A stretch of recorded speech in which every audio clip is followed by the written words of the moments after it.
Welcome to We Drink and We Farm Things. This is the farm comedy podcast that is an adult happy hour for the farming community.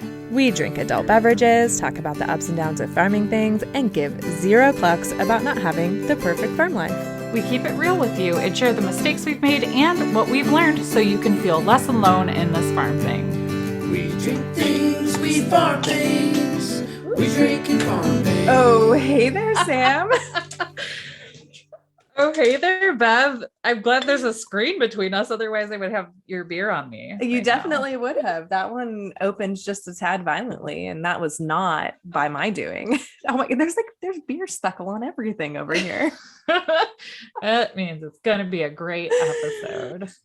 So what did you open over there?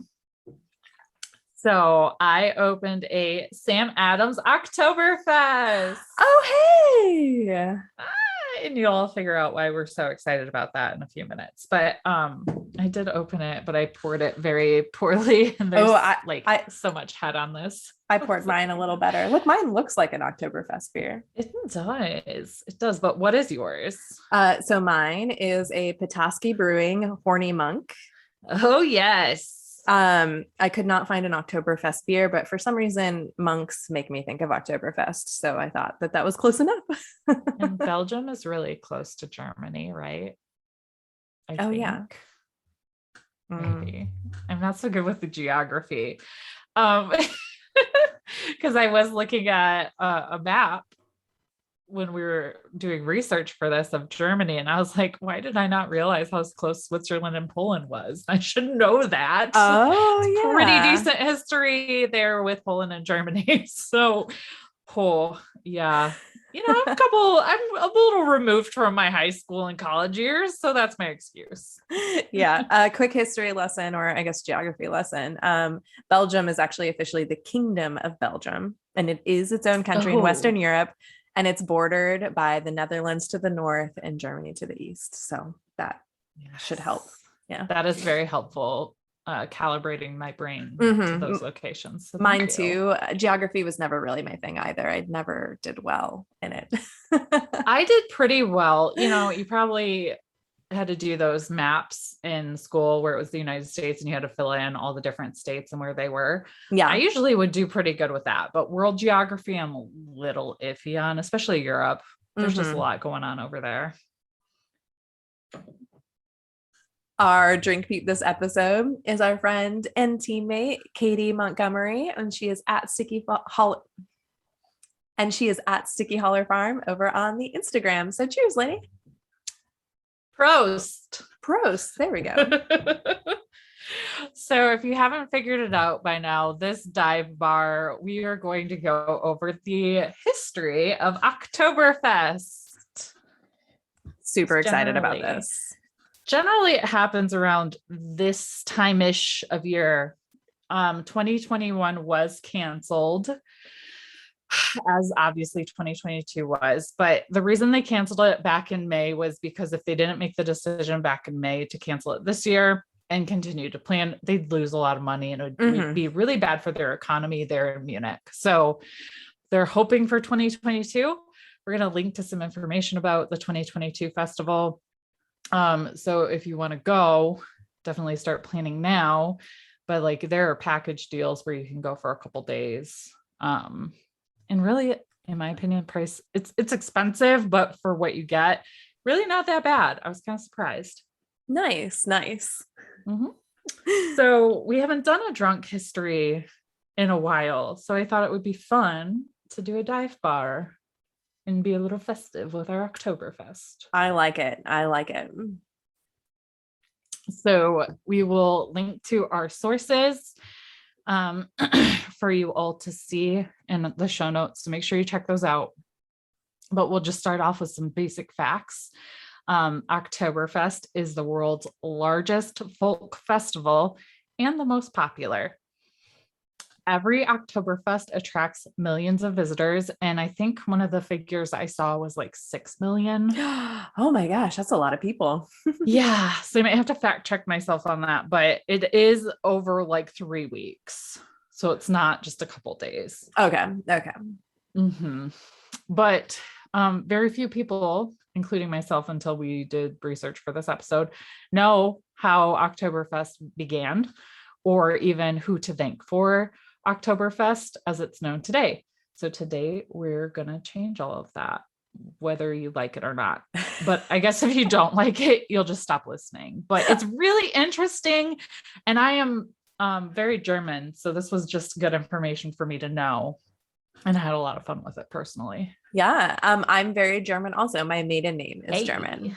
Yeah. Yeah. And in fact, my great grandfather came over here from Germany in 1904. Oh, Yeah. see, I don't know that level of detail. All I know, and we've talked about this before too, it's nothing to celebrate, but I'm related to Eva Braun, who was Hitler's mistress. So that's how German I am. Not that that's something I want to go around like being proud of, obviously, but that's how I know I'm German. Yeah. So how did Oktoberfest originally start? So Oktoberfest was actually originally a horse race. Oh, yes. And one rule still applies in the beer tents at Oktoberfest, and that's the customer is king. Yet we have a civil officer to thank for this annual get together of approximately 6 million visitors in a very cozy setting. That's where I found that figure. But Andreas Michael Dahl Army, member of the Bavarian National Guard, had the great idea of celebrating a wedding a little differently for a change. So Prince Regent Ludwig of Bavaria, the later King Ludwig I, and Princess Therese of Saxony Hildburghausen were to be honored with a huge horse race and very large names. The financier and cavalry major shared his idea with King Mark's I Joseph of Bavaria, who was impressed from the get-go. The couple were married on October 12th, 1810, with the festivities taking place on the 17th of October on the grounds of I wrote this out phonetically, guys, but it's still a lot. Theresienwiese. Thank you. That's more German than Sam. Okay. Theresienwiese. To be later named after the bride and featuring the exact horse race suggested.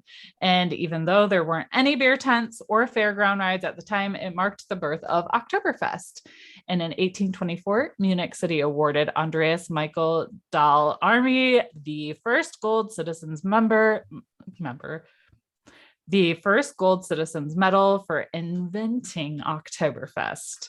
Ooh. And he was buried at Alter Südfriedhof Cemetery, and a street has been named after him in the neighborhood of Neuhausen, Nymphenburg.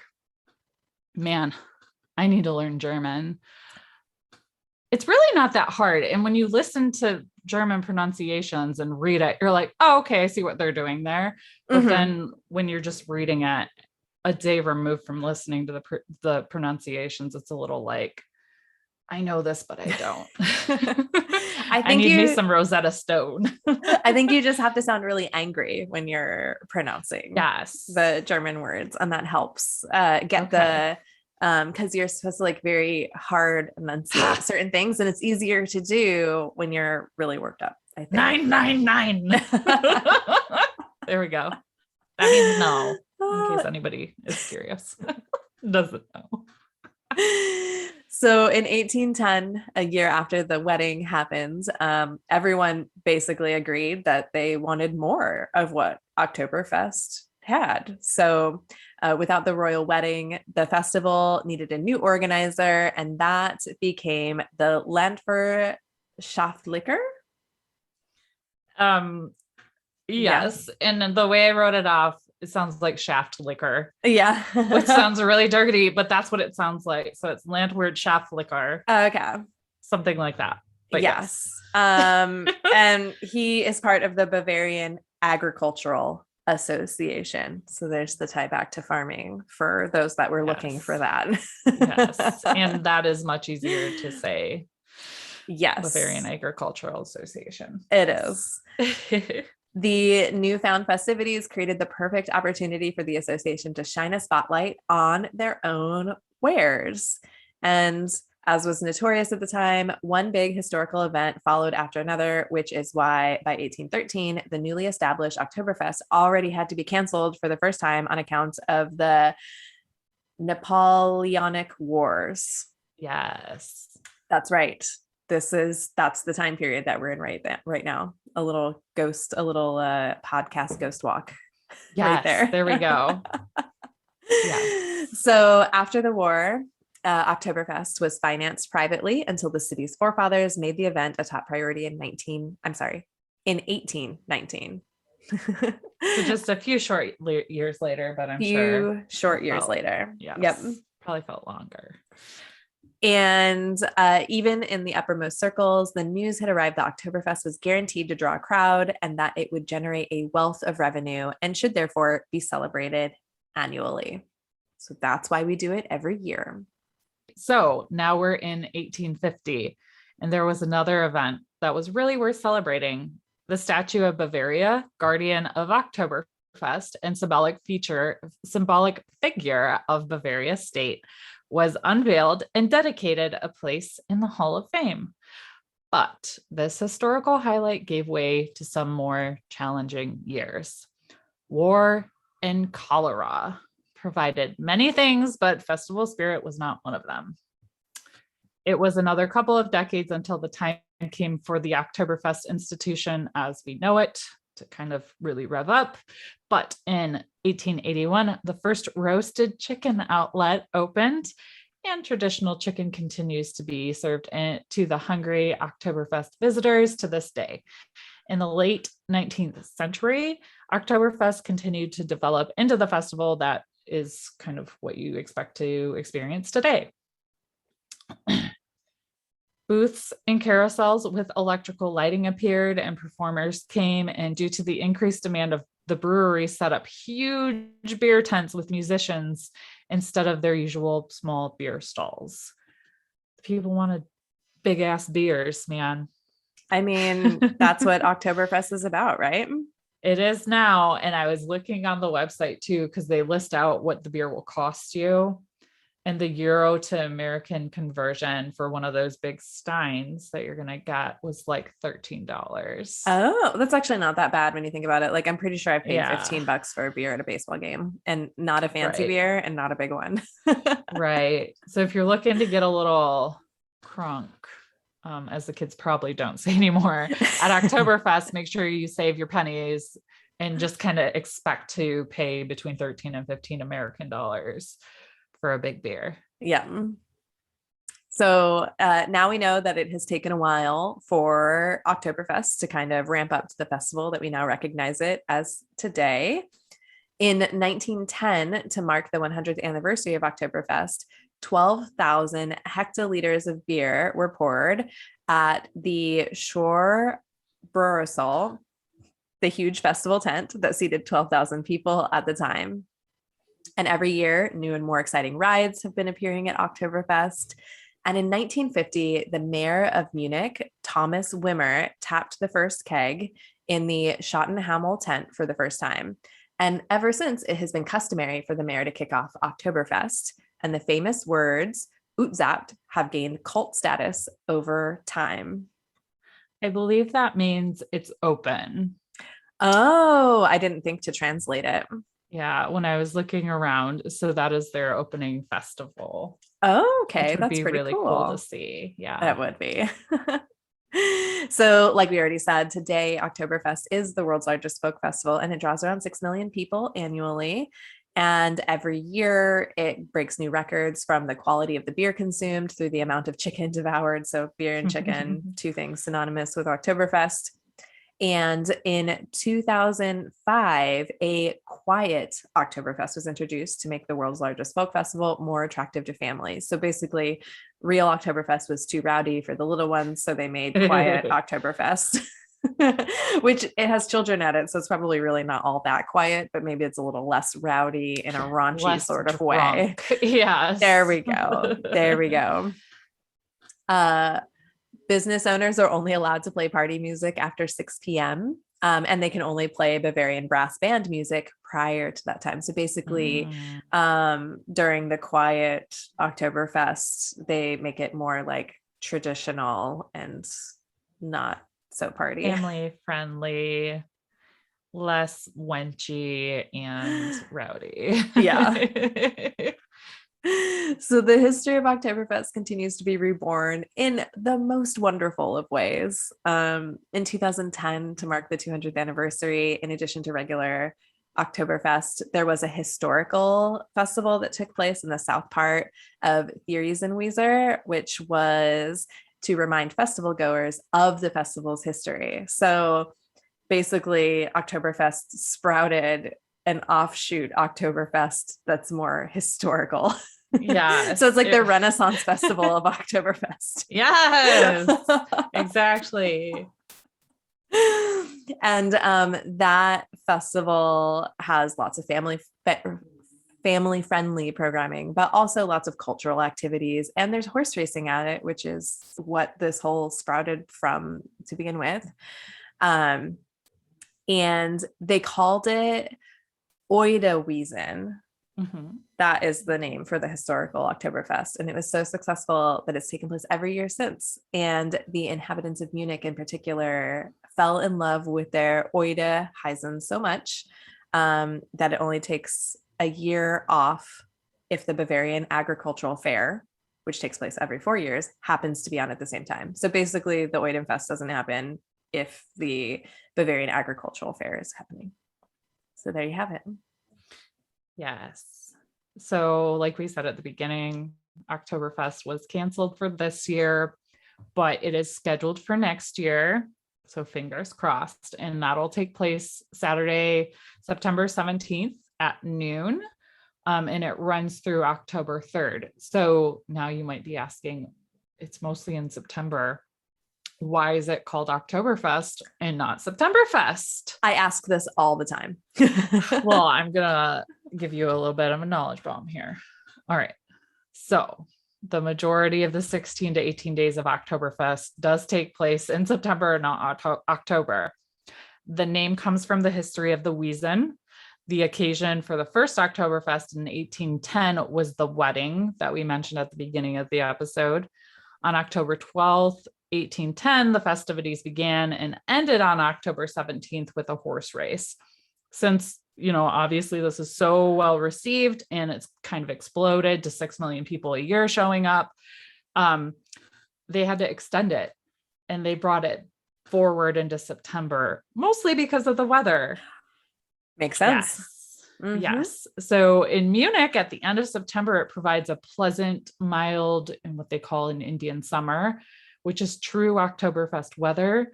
If they kind of pushed it more into October, it would be kind of yucky. Yeah. And people would probably still go because if I'm drinking and it's gross outside, I care less. But, true. You're trying to bring your kids and stuff, or even teenagers. Yeah, you want the weather to be good. That's fair. That's fair. So now you all probably know more about Oktoberfest than maybe you want to know, but I found it kind of interesting. I did too. I always like a good history lesson. It's nice to have some background on why we do the things we do and where they came from, in my opinion. So I hope everyone enjoyed it. Yes. So before we're done today, just a few reminders. There is that October YouTube contest going on. Literally all you have to do is subscribe to YouTube. And a lot of you have gone over and done that already. If you haven't yet, just go do it. The winner will get a free piece of apparel from our shop. So it's a pretty nice gift. At least I think it is. I like more hoodies personally. Me too. We also have a series over on our Patreon. If you haven't gone and checked it out yet, it's called Straight No Chaser. And it is available to our patrons at the $5 level and above. So go to patreon.com/drinkandfarm, go join that $5 level, and you'll have access to all 20 plus old episodes. And it's a really fun little mini series. And we're just going to keep doing that for I don't know, I guess until we get bored of it, and we aren't yet, Yeah. so it'll be a while. Yes. Make sure you hit the subscribe button while you're listening or watching, and download the episode if you're listening on a podcast player. This helps people like you find us, and it's a great way to, support the podcast for free. And do us a favor and share this episode over on Instagram in your stories. Tag us at Drink and Farm. We'll send you a promo code for a discount in our merch shop that is just for that episode. So you can save a few bucks and get some cool gear. And take a look at today's show notes to find links to those Oktoberfest articles we talked about. There's also a link to a survey, and it's anonymous, but it's a great way for you to provide us feedback on how we're doing.